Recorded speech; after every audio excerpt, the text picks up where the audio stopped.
أشهد أن محمد رسول الله۔ ایک حدیث کی روح سے حضور نے فرمایا کہ جب اس امت کے آخری اور سب سے بڑے مجدد کا ظہور ہوگا، حضرت مہدی جنہیں ہم جانتے ہیں، تو ان کی حکومت کو عرب میں قائم کرنے کے لیے فوجیں مشرق سے آئیں۔ یخرج ناس من المشرق یؤطئون للمہدی، یعنی سلطانے کی معلوم ہوا کہ عرب کے مشرقی علاقے میں کہیں وہ پہلے نظام قائم ہو چکا ہوگا۔ ایک اور حدیث میں آتا ہے کہ جس پہ گویا کہ پیشین گوئی ہے کہ یروشلم مسلمانوں کے ہاتھوں سے نکلا ہوا ہوگا اس وقت جیسے کہ آج ہے۔ حدیث کے الفاظ یہ ہیں کہ یخرج من خراسان رایات سود لا یردها شیء حتی تنصب بإیلیا، خراسان کے علاقے سے سیاہ پرچم لے کر فوجیں چلیں گی اور یہ پرچم جا کر سیدھے یروشلم میں نصب ہو جائیں گے، کوئی ان لشکروں کا رخ موڑ نہیں سکتا۔ آج وہ یروشلم یہودیوں کے قبضے میں ہے اور کوئی دن کی بات ہے، اندیشہ ہے کہ مسجد اقصی جو ہے وہ شہید کی جائے، وہ اپنا سیکنڈ ٹیمپل جو ہے بلڈ کرنا چاہتے ہیں، نقشے تیار ہو چکے، ہر چیز اس کے لیے جو ہے پورا اہتمام ہو چکا۔ بہرحال یہ کوئی اشارات ہیں جو احادیث ہمارے پاس ہے حوالوں کے ساتھ جو اس کے اندر درج ہے۔ اب مشرق میں الحمدللہ کہ ہندوستان بھی مشرقی میں تھا، پاکستان اب مشرق میں ہے، افغانستان مشرق میں ہے۔ خراسان کا لفظ آیا ہے تو خراسان جو ہے حضور کے زمانے میں ایک بہت بڑے علاقے کا نام تھا، جس کا یوں سمجھیے کہ نیوکلیس تو موجودہ افغانستان تھا، کچھ علاقہ پاکستان کا بھی اس میں شامل تھا، جو مالاکنڈ ڈویژن ہے پاکستان کا شمالی، جہاں وہ شریعت کی تحریکیں چلتی رہتی ہیں اور بڑا وہاں پر جو ہے ہنگامہ بھی رہا ہے۔ اور یہ تھوڑا سا علاقہ ایران کا بھی شامل تھا، جو اب بھی خراسان کے پروونس کی حیثیت سے وہ جانا جاتا ہے۔ اور پھر یہ کہ یہ ترکی ریاستیں بھی اس کے اندر شامل تھی، یہ خراسان، اس کے بارے میں فرمایا کہ وہاں سے پہنچے جائیں۔ اس کے علاوہ ایک حدیث کوئی ہے کہ جس کا حوالہ مجھے نہیں مل سکا، لیکن یہ کہ علامہ اقبال نے چونکہ اس کا اشارہ کیا ہے کہ میرے وطن کو آئی ٹھنڈی ہوا جہاں سے، میرا وطن وہی ہے، میرا وطن وہی، جبکہ وہ ہندوستان کا جو ہے راگ الاپ رہے تھے، اس کو بھی کہا میرے عرب کو آئی ٹھنڈی ہوا جہاں سے۔ میں نے بعض عربوں سے وہاں میرا چونکہ ملاقات کا موقع ملتا ہے امریکہ وغیرہ میں، تو ہر ملک سے جو ہے لوگ آئے ہوئے ہیں، وہ کہتے ہیں ایسی حدیث کہ حضور نے فرمایا تھا مجھے ہندوستان کی طرف سے ٹھنڈی ہوا آ رہی۔ بہرحال لیکن اس کا چونکہ حوالہ نہیں ملا ہے تو میں نے صرف یہ کہ علامہ اقبال کے شعر کے حوالے سے تو معلوم ہوتا ہے کہ اس مشرقی خطے کے اندر وہ نظام پہلے قائم ہوگا اور پھر یہاں سے وہ پھیلے گا۔ چنانچہ ایک اور تیسری حدیث سے میں آپ کو مل جائے گی، حضور نے فرمایا میری امت کے دو لشکر وہ ہیں کہ جن کو اللہ تعالیٰ نے پیش کی طور پر جو بھی ان میں شریک ہوگا جہنم کی آگ سے چھٹکارے کا پروانہ دے دیا۔ عصابتان من امتی احرزهم اللہ من النار، ایک وہ ہوگا جو ہندوستان پر حملہ آور ہوگا، دوسرا وہ ہوگا کہ جو دجال کے ساتھ جنگ کرنے کے لیے حضرت مسیح کے پاس پہنچے گا، حضرت مسیح کے ساتھ دینے کے لیے۔ اب اس سے بھی گمان یہی ہوتا ہے کہ یہی خراسان کا علاقہ، یہ افغانستان، اس کے ساتھ ملحق پاکستان، یہاں سے ظاہر بات ہے کہ پھر ہمیں ہندوستان کو بھی فتح کرنا ہوگا، یہ دارالاسلام رہا ہے۔ تو گویا کہ ایک حدیث میں دو لشکروں کا ذکر جمع کرنا جو ہے اشارہ کر رہا ہے کہ یہ اس دور سے متعلق ہے، ورنہ یہ کہ ہندوستان پر تو بہت سے لشکر آئے ہیں،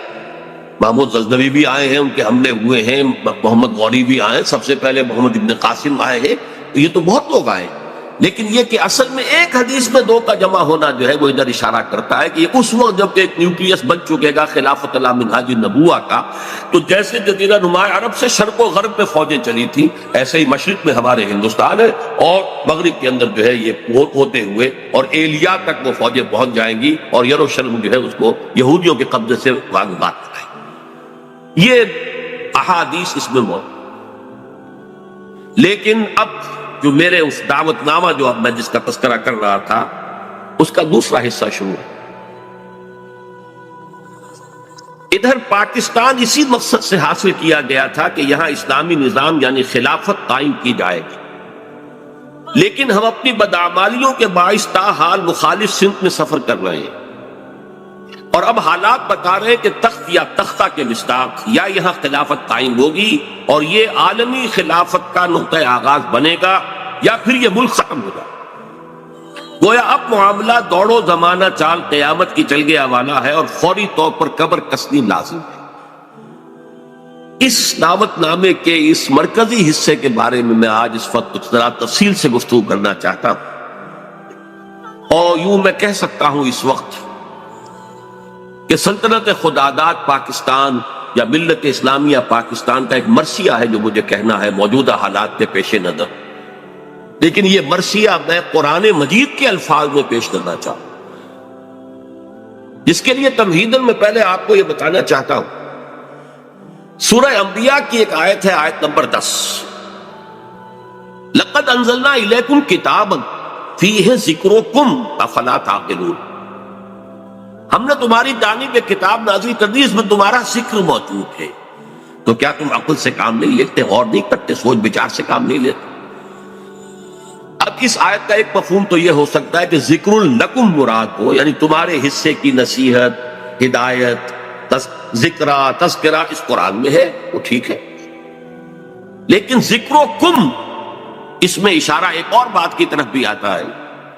کہ یہ جتنے بھی اقوام عالم آئیں گی ان کا ذکر قرآن مجید میں موجود ہے،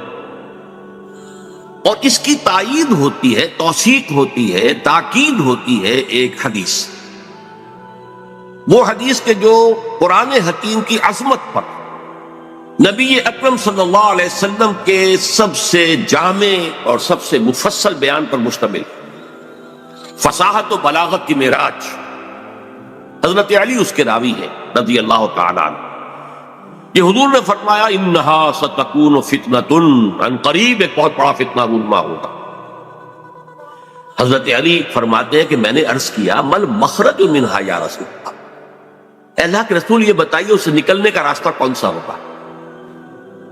ایک لمحے کے لیے توقف کیجئے، میں یہاں یہ توجہ دلایا کرتا ہوں کہ ہم اگر ہوتے، ہمارے مزاج کا اور صحابہ کے مزاج کا فرق کیا ہے؟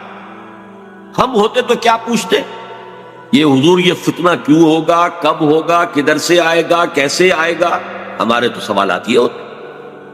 جو سب معلوماتی نوعیت کی چیزیں ہیں، ان کا کوئی تعلق عمل سے نہیں۔ صحابہ کا معاملہ کیا تھا؟ حضرت علی نے ان میں سے کوئی سوال نہیں کیا، کب آئے گا، کیوں آئے گا، کدھر سے آئے گا، کیسے آئے گا، کچھ نہیں۔ جو عملی سوال تھا من مخرج منہا یا رسول اللہ، اللہ کے رسول جب آپ نے فرما دیا کہ بہت بڑا فتنہ ہوگا تو ہمیں تو اب یہ سمجھنا ہے کہ وہاں سے نکلنے کا راستہ کون سا؟ بس اس کے جواب میں وہ حدیث ہے کتاب اللہ، تمام فتنوں سے نکالنے والی اللہ کتاب، فیہ نبأ ما قبلکم وخبر ما بعدکم وحکم ما بینکم، اس میں تم سے پہلے جو لوگ گزرے ان کے حالات بھی یہ تو سب جانتے ہیں، قوم نوح اور قوم ہود اور قوم عاد، اور نہ معلوم کس کس کا واقعہ تذکرہ ہے، وخبر ما بعدکم جو تمہارے بعد ہونے والا ہے اس کی خبریں بھی موجود ہیں، وحکم ما بینکم اور جو بھی تمہارے مابین قیامت تک اختلافات رونما ہوں گے ان سب کا فیصلہ بھی موجود۔ بڑی عظیم حدیث ہے، وَهُوَ الذِّكْرُ الْحَكِيمُ وَهُوَ الصِّرَاطُ الْمُسْتَقِيمُ وَهُوَ حَبْلُ اللَّهِ الْمَتِينُ لَا تَنْقَضِي عَجَائِبُهُ وَلَا يَشْبَعُ مِنْهُ الْعُلَمَاءُ وَلَا يَخْلُقُ عَنْ كَثْرَةِ الرَّدِّ، اور آخری الفاظ تو بلاغت کی انتہا ہے، من قال به صدقہ ومن عمل به اجر ومن حکم به عدل ومن دعا الیہ ہدی الی صراط المستقیم۔ جس نے کوئی بات کہی اس قرآن کی بنیاد پر اس نے سچ کہا، جس نے عمل کیا اس کا اجر محفوظ ہے، جس نے کوئی فیصلہ کیا قرآن کی بنیاد پر اس نے عدل کیا، اور جس نے قرآن کی طرف بلایا اس کی ہدایت ہو گئی، کسی اور کی ہو نہ ہو اس کی ہدایت گارنٹیڈ ہے جو قرآن کی طرف بلانے والا۔ یہ حدیث ہے جس میں خبر و ما بعدکم کے الفاظ، بلکہ میں تذکرہ کر دوں یہ حدیث ایک اور شان سے وارد ہوئی ہے طبرانی کی معجم کبیر، وہاں یہ حدیث اس طور سے آئی ہے کہ حضرت جبرائیل نے حضور سے یہ فرمایا یا محمد امتک بعدک، اے محمد صلی اللہ علیہ وسلم یہ آپ کی امت کا آپ کے بعد کیا بنے؟ حضور نے اس پر پوچھا بل مخرج منہا یا جی، اہم کہی ابھی تو میں ہوں، انا بین اظہرکم، ابھی تو اے مسلمانوں میں تمہارے مابین ہوں، لیکن ایک وقت تو آئے گا پھر دور نبوت کے خاتمے کی خبر حضور نے دی تھی تو وہ آپ نے مثال کی خبر دی تھی، جانا ہے تجھے انک میت وانہم میتون، قرآن مجید میں، لیکن اس کا حل کیا ہو؟ تب انہوں نے کہا ہے کتاب اللہ فیہ نبأ من قبلکم وخبر ما بعدکم وحکم ما بینکم، یہ پوری یہ ایک اور ہی شان کے ساتھ یہی روایت ہے۔ بات میں اس حوالے سے آپ کے سامنے قرآن حکیم کی 6 آیات، اور عجیب یہ حسن اتفاق ہے، سورہ اعراف کی آیات ہیں 175 176 170، اور سورہ توبہ کی آیات ہیں 100 نکال دیجئے 75 76 70۔ یہ آئینہ ہے اس وقت میرے اور آپ کے لیے، ملت اسلامیہ پاکستان کے لیے، سلطنت خدا داد۔ دیکھیے سورہ اعراف میں فرمایا وَاتْلُ عَلَيْهِمْ نَبَأَ الَّذِي آتَيْنَاهُ آيَاتِنَا فَانسَلَخَ مِنْهَا فَأَتْبَعَهُ الشَّيْطَانُ فَكَانَ مِنَ الْغَاوِينَ۔ اے نبی ان کو آپ اس شخص کی خبر سنائیے جسے ہم نے اپنی آیات عطا کی تھی، لیکن وہ ان سے نکل بھاگا، پھر شیطان اس کے پیچھے لگ گیا، اور پھر وہ انتہائی گمراہ لوگوں میں سے۔ وَلَوْ شِئْنَا لَرَفَعْنَاهُ بِهَا، ہم چاہتے تو ان آیات کے ذریعے سے، ان کی بدولت ہم اسے اور بلند کرتے، اس کا مقام، اس کا رتبہ اور اونچا۔ وَلَكِنَّهُ أَخْلَدَ إِلَى الْأَرْضِ، مگر وہ تو زمین کی طرف ہی بیٹھتا اور دھستا چلا گیا۔ فَمَثَلُهُ كَمَثَلِ الْكَلْبِ، تو اس کی مثال تو کتے کی سی ہے۔ إِن تَحْمِلْ عَلَيْهِ يَلْهَثْ، اگر اسے پھٹکارو، کوئی ڈھیلا، کوئی لکڑی اس کی طرف اٹھاؤ مارنے کے لیے، تب بھی وہ ہانپتا رہتا۔ ان تترکو یلہث، زبان اس کی نکلی ہوگی، اس سے راج ٹپک گئی ہوگی، چھوڑے رکھو گے تب بھی۔ ذالک مثل القوم الذین کذبوا بآیاتنا، یہی مثال ہے اس قوم کی کہ جس نے اپنے رب کی آیات کو جھٹلایا۔ فاقصص القصص، تو اے نبی آپ یہ واقعہ بیان کر دیجئے، لعلہم یتفکرون، شاید کہ وہ غور کریں، سوچ بچار سے کام لیں۔ ساء مثلا القوم الذین کذبوا بآیات اللہ، بری ہے مثال اس قوم کی جس نے اللہ کی آیات کو جھٹلایا۔ وانفسہم کانوا یظلمون، اور وہ اپنے اوپر خود ظلم کرنے والے۔ اب میں اس کی زیادہ تفصیلی تفاصیل میں نہیں جاؤں گا، اگرچہ ایک رائے یہ بھی ظاہر کی گئی ہے کہ یہ کسی شخص معین کا تذکرہ نہیں ہے، بلکہ یہ ایک مثال ہے بتا دے رہا، لیکن یہ بات صحیح نہیں ہے۔ وَاتْلُ عَلَيْهِمْ نَبَأَ وَاضْرِبْ لَهُمْ مَثَلًا سے بات ہوتی تو اس کا امکان تھا، یہاں تو خبر سنا دیجئے اے نبی اس کی خبر۔ اور اس میں حضرت عبداللہ ابن عباس رضی اللہ تعالی عنہما سے کئی جو ہے اقوال بھی ہے کہ یہ شخص بلعام بن باعورہ، تو جو کتاب گنتی ہے نمبرز تورات کی، اس میں شخص کا ذکر بہت کہ کنعانی تھا، بعض لوگوں کے نزدیک اسرائیلی تھا، لیکن بہت عابد و زاہد، بہت اونچے مقام، صاحب کرامت بزرگ جسے کہا۔ الذی آتیناہ آیاتنا سے مراد یہاں پر کچھ لوگوں نے لیا ہے کہ علم کتاب اسے دی گئی تھی، وہ بات میرے نزدیک صحیح نہیں ہے، بلکہ آیات کہا گیا معجزات کو بھی، جس طرح اللہ اپنے انبیاء کو آیات، ہم نے آیات بینات دے کر رسولوں کو بھیجا، ایسے ہی ہے کہ کوئی بہت عابد زاہد کوئی ہو، عابد مرتاز اور زاہد مرتاز، تو اللہ تعالیٰ اسے کرامتیں عطا کرے، بالکل شک کو کرامات الاولیاء حق، اس میں کسی شک و شبہ نہیں، اللہ تعالیٰ کی بزرگی کے لیے، ذات کے لیے وہ ایسے خلق واقع ظاہر کرے۔ تو با کرامت بزرگ تھا، لیکن پھر وہ جو دنیاوی خواہشات کی طرف ایسا متوجہ ہوا کہ اس کی ساری نیکی، ساری اس کی بزرگی، ساری روحانیت ختم ہو کر رہ گئی، وہ انتہائی پاتال میں۔ بعض مفسرین نے حضور کے دور کے 2 اشخاص کا ذکر بھی کیا ہے۔ امیہ ابن ابی صلت ایک بہت بڑا شاعر تھا کہ جس کی اشعار میں توحید رچی بسی ہوئی، توقع یہ تھی کہ تو حضور کا سب سے بڑا جو ہے وہ سپورٹر بن جائے گا، لیکن نہیں، مخالف ہو گئے۔ اسی طریقے سے ابو عامر راہب تھا، جیسے ورقہ ابن نوفل مکے میں تھے، تو وہ جا کر جو ہے وہ شام میں انہوں نے عیسائیت اختیار کی، اور وہ بہت بڑے عالم تھے، کانا یکتب التوراۃ بالعبرانیہ۔ اسی طرح یہ ابو عامر خزرجی تھا، اور یہ بھی عیسائی ہو گیا تھا، شام میں رہا، اور پھر یہ بہت بڑا زاہد اور عابد اور عالم شخص تھا، لیکن یہی بدترین دشمن ہو گیا محمد رسول اللہ کا، جبکہ ورقہ ابن نوفل نے جو ہے حضور کی تصدیق کی تھی، جب حضرت خدیجہ رضی اللہ تعالی عنہا لے کر گئی تھی حضور کو ان کے پاس۔ بہرحال میرے نزدیک یہ بلعام بن باعورہ ہی کا تذکرہ ہے جو ہو رہا ہے کہ وہ بہت با کرامات بزرگ تھا، لیکن زمینی خواہشات دو سب سے نمایاں، بطن پیٹ کھانے کو مانگتا ہے، یہ انسان کی بہت بڑی، اس لیے کہ ظاہر بات ہے جو پریزرویشن آف دی سیلف ہے، اپنے بقا کے لیے اسے غذا چاہیے، لیکن اس کے ساتھ اٹخارہ بھی لگا ہوا ہے، یہ اس کے ساتھ اضافی شے ہے۔ اور دوسری ہے جنسی خواہش، شہوت، پریزرویشن آف دی اسپیشیز، اپنی نسل کو برقرار رکھنے کے لیے۔ یہ دونوں جو ہیں حرصیں انسان کے اندر جب یہ اعتدال سے بڑھتی ہیں تو تباہی کا ذریعہ۔ لیکن یہاں نوٹ کیجئے کہ ایک شخص جسے اللہ نے اپنی آیات عطا کی، صاحب کرامت بزرگ تھا، لیکن وہ اس سے نکل بھاگا،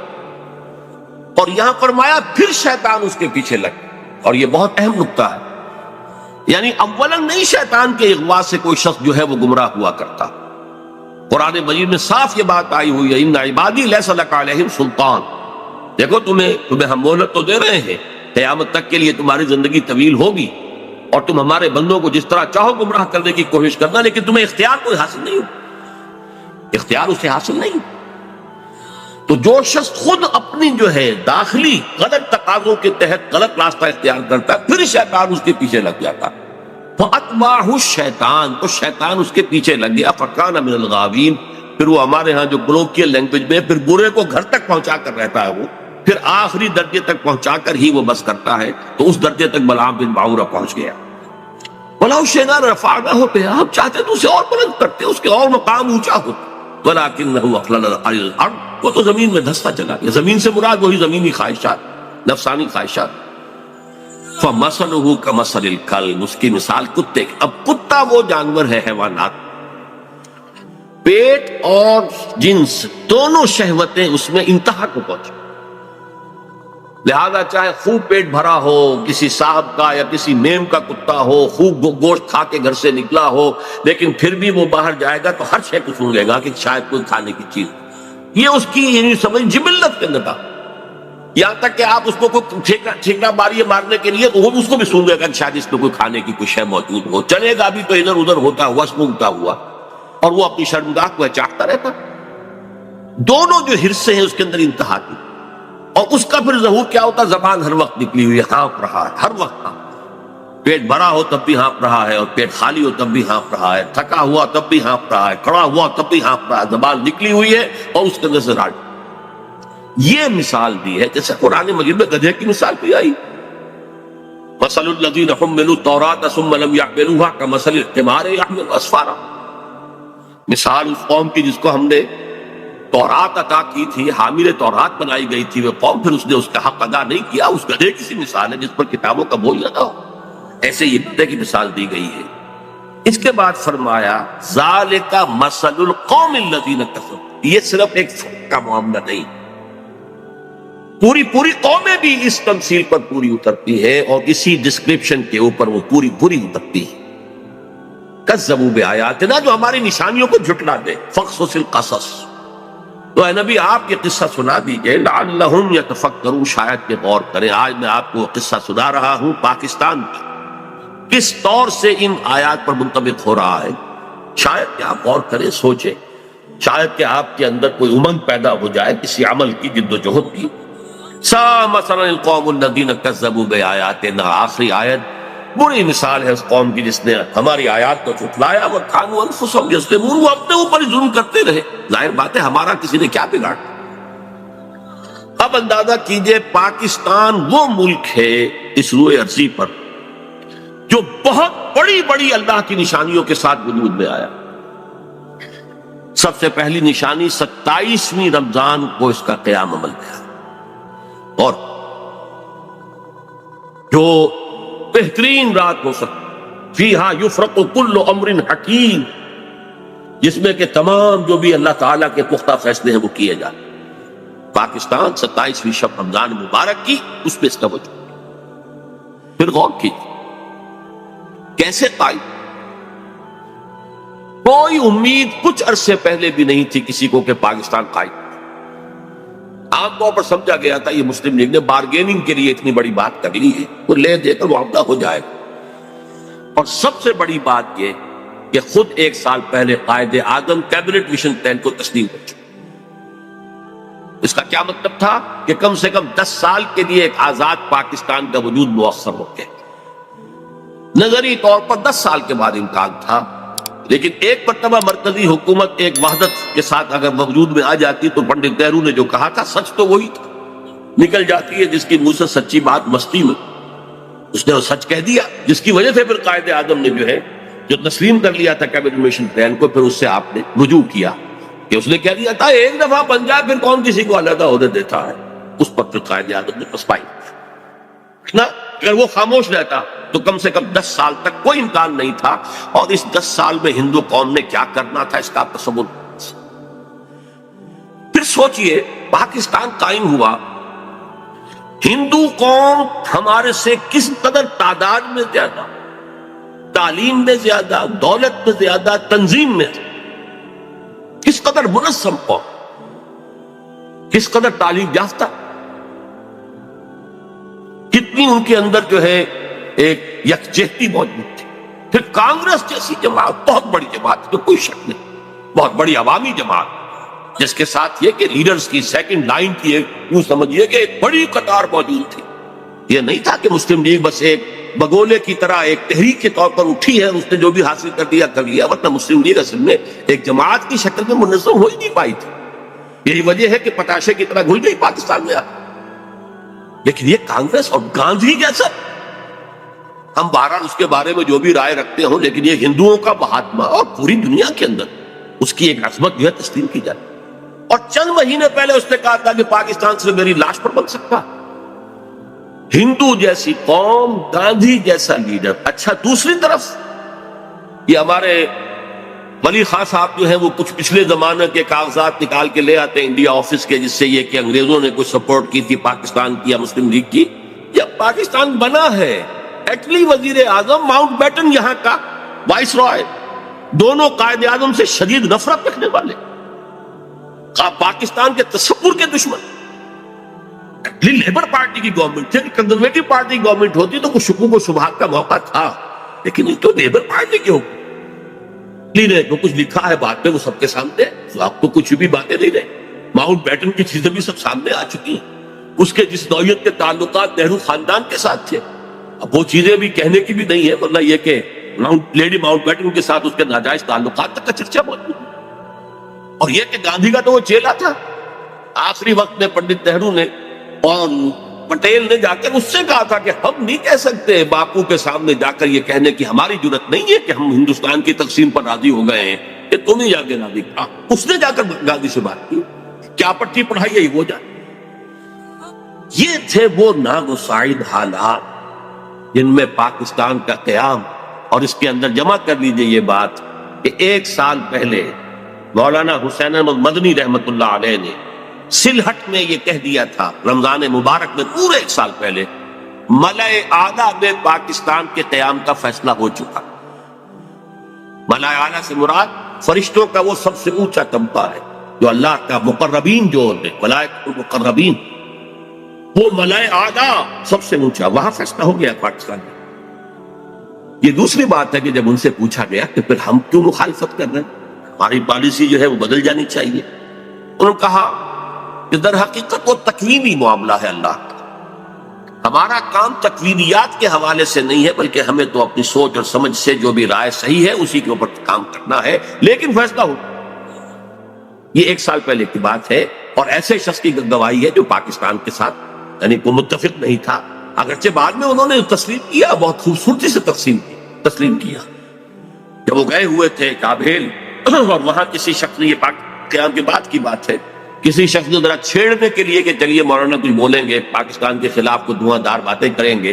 تو کچھ پاکستان کا تذکرہ کیا، تو کہ بھائی دیکھو، جب تک کوئی مسجد کہیں تعمیر نہ ہو، تجویز تو اختلاف ہو سکتا ہے کہ یہاں مسجد کی ضرورت ہے بھی کہ نہیں، پہلے ہی مسجدیں موجود ہیں، یا یہ کتنی بڑی ہونی چاہیے، کس سائز کی ہونی چاہیے، کیا میٹیریل لگنا چاہیے، یہ سب اختلاف ہو سکتا ہے۔ پاکستان کے بننے سے پہلے ہمارا اختلاف تھا، لیکن مسجد بن جائے تو اس کی حفاظت ہر صاحب ایمان کا تقاضا۔ اب پاکستان کی حیثیت بالکل بدل گئی۔ یہ الفاظ مولانا مدنی رحمت اللہ علیہ جو وہاں موجود تھے، مولانا محمد مالک کاندھلوی رحمت اللہ علیہ، جنہوں نے کہ یہ الفاظ ہماری قرآن کانفرنس میں ایک مرتبہ بیان کیا۔ اچھا، یہ ہیں وہ آیات، وہ کرامات جس کے ساتھ پاکستان وجود میں آ۔ ذرا پیچھے چلیے، جب خلافت عثمانیہ کے خاتمے کی سازشیں ہو رہی تھی تو پوری دنیا میں صرف ہندوستان میں تحریک چلی، کہیں اور نہیں چلی۔ وہ سلطنت عثمانیہ بہرحال خلافت کے نام سے تھی، چاہے حقیقت نہیں تھی، وہ ایک ملوکیت ہی تھی، اور اب اس پہ زوال بھی آ گیا تھا، یورپ کا مرد بیمار بھی کہا جا رہا، جو بھی کچھ تھا، لیکن عظمت اسلامی کا ایک سمبل، ایک نشانی تھی، اس کے خلاف سازشیں ہو رہی تھی، اور اس وقت تحریک چلی، صرف ہندوستان میں کہیں بھی نہیں چلی، پوری دنیا میں کہیں بھی، بلکہ عربوں نے تو بغاوت کی ترکوں کے خلاف، اور اصل میں تو انہی کی بغاوت کے نتیجے میں یہ سارا معاملہ ختم ہوا۔ لیکن ہندوستان میں وہ تحریک چلی، اور ایسے زور شور کے ساتھ چلی، بولی اماں محمد علی کی جان بیٹا خلافت میں دے دو، پورا ہندوستان گونج گیا۔ ذرا اس سے بھی پیچھے جائیے، دیکھیے ختم نبوت کے بعد سب سے بڑا منصب مجددین امت ہے، کہ جو سنن ابی داؤد کی روایت کی روح سے ان اللہ یبعث فی هذه الامة على راس كل 100 عام من یجدد لها دینہا، یقیناً اللہ اس امت میں ہر صدی میں ایسے لوگوں کو اٹھاتا رہے گا جو دین کو تازہ کرتے